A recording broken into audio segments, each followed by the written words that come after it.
Welcome to this DelftStack tutorial video. In today's tutorial, we will learn how to change flag in PUBG.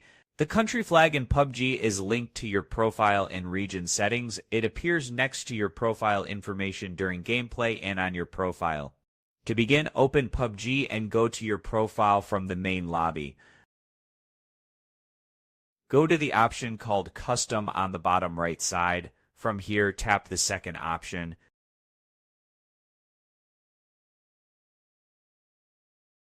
Select the flag you want to use, then confirm your choice.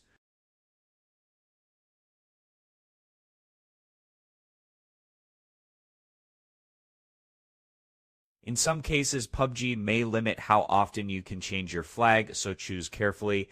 After confirming, return to your profile to make sure the new flag is updated and visible. And that's it. We just learned how to change the country flag in PUBG using the profile edit settings. Thanks for watching, and don't forget to check out the next DelftStack tutorial videos.